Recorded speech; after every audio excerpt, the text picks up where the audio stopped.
So this arrangement of all of these data centers in such a way that the unavailability of one does not necessarily mean unavailability of your data. Your data could still be here.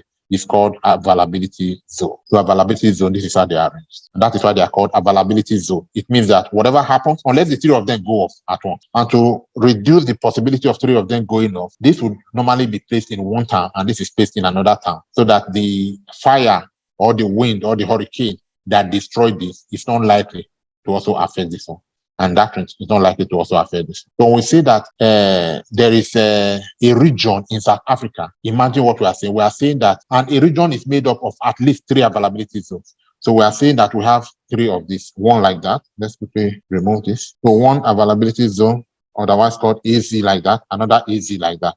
All of them connected together like this. Everything will now form region. So an AZ is made up of at least 3 data centers, and then a region is made up of at least 3 AZs. Any question? When you are making presentation to work in Amazon or any of these big, especially with Amazon specifically, they require you to understand how this relationship works between data centers, AZs, and regions. So when we say okay. Yes, question. You said the availability zone is made up of 3 data centers. Yes, and the regions are, I missed what made up of at least 3 availability zones. Okay, thank you. Yes. So the idea of 333 is just high availability. If you have 2, it's not really, the idea of Trinity. Everything 3 is really solid. 2 may not be so solid, but once it's 3, so that's why this idea of 333 ensures that highly reliable, it's highly available.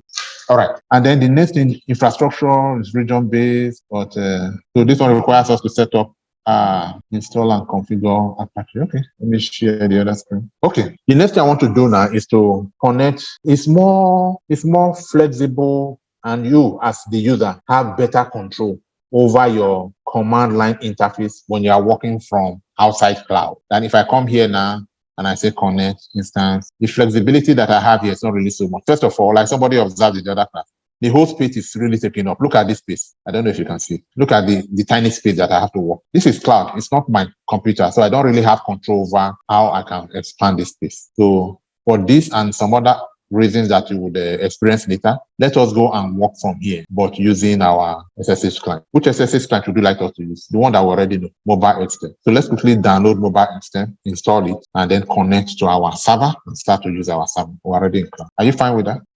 Sure.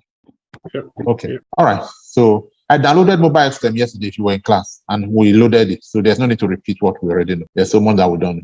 So let's quickly go back to my MobaXterm, which already, unless you need me to repeat that, otherwise we already installed. So to look for my MobaXterm, I'll come here and say MobaXterm. Yeah, look at it. It's already installed. So I click that. Okay, so I have a question, sir. Okay. Okay, the MobaXterm, does it work on Mac OS or is it strictly Windows? Yes, somebody, yeah, you are breaking. Low system resources. That must be from your end.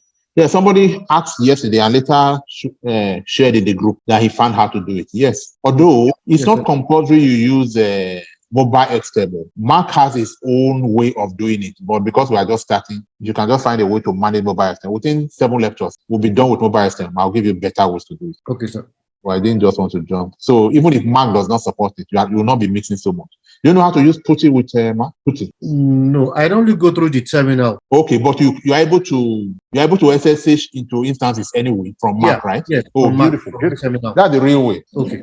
All right. So this is our MobaXterm. So let us create an SSH session to our server. So we'll come to session, we'll say SSH, and then what do I need here? The IP address of my server. So I go to my server. So where's my server? So even though 3 has, I will not be bothered because it says this one is terminated, this one is terminated, this is the running one. So I'll just focus on the running one. So don't let the appearance of 3 servers establish. So the running one is the real one. All right, so I take the running one and I go to the public IP address. I copy that one and I go to my remote host and I paste that for username EC2 user. And then for advanced SSH, my private key. What private key did I use? Added, right? So I go to my downloads. That's my downloads. Downloads. And I say added key. All right. So that these are the 3 things I need to provide. I provide those 3 and I say okay. And then I'm connected. All right, so I'm connected to my server now. So I clear the screen. So this is more flexible. I can work with this. This one I have control. I can shrink. I can say I don't want you. I have control over this screen, right? All right. So we have created the server and we are in control of the server now. We can now start configuring the server. If you did not know Linux and you thought you could go to cloud to set up a server, you have not done the job, because after you set up the server, what you have done, you now need to configure the server. You cannot go and hire somebody else just for you to create server and for that person to configure the server. So this is why I always say you are not a Linux person. You are not a cloud person if you don't know what to do with the servers that you create. To be able to do something with the servers you create, you need to know Linux. All right. So most of my trainees are people who would have gone ahead to do cloud. They would have paid heavily to somebody else to do cloud. And then after cloud, they now realize that I can't do anything with this cloud without Linux. Then they'll now come back to me and come and learn Linux from me. And the process of learning Linux from me, they'll now realize, even this cloud, you can even teach it better. Yeah, let's do cloud all over it. Right? And I'm sure some of you are in that position. But what I'm just saying is, okay? The question I have about this, are the companies going to give us what to put on the server? On the cloud, yes, like, okay. They will give you they will tell you, I need my server to be able to do this, and this. Go and do it. Oh. Like we'll do now. I think we'll still have plenty of time. We'll do something today. We'll convert a server to web server. Yeah, good question. Any other question? Yeah, they are going to tell you, they are going to speak English to you. And then it's now up to you to carry that grammar to go and convert it to technical requirement and do what the was saying in English and say I have done it. Right? All right. Okay, so in fact, to answer your question, let's go back. Can you see my Word document now? Yes, sir. All right. Now, the question you asked earlier, this is an example of the question. Can you see the question?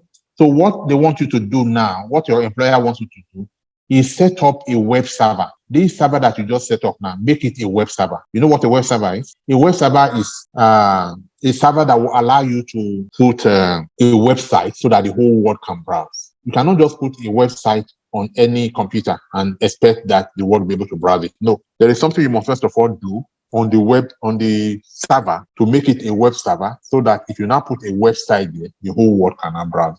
In any case, it's already in cloud, available to the whole world. So just making it a web server and putting a website there, the world can now browse. So this is the assignment. So your employer is going to tell you, we have this website that we want to, our sister company, all our sister companies in Nigeria, South Africa, and all our African countries, we want them to see everything centrally. And then they are going to ask you, what's the best way to do it? You are going to say, I think a good way to do it would be for me to put it on the web server and then give them the IP address or the domain name of the web server, and everybody will be able to log in. We'll be able to browse the content for the next 3 days. And then once everybody has browsed, then I put it there, right? So that's what we're going to do now. We should have done this in Linux, but we have not done it in Linux. So I don't know. Don't worry, we'll still do it in Linux. All right, so let's go ahead. Let's go and do this. All right, so what do we do? Okay, let's do it anyway. Let's go to our configuration. So this is our server, right? Print working directory.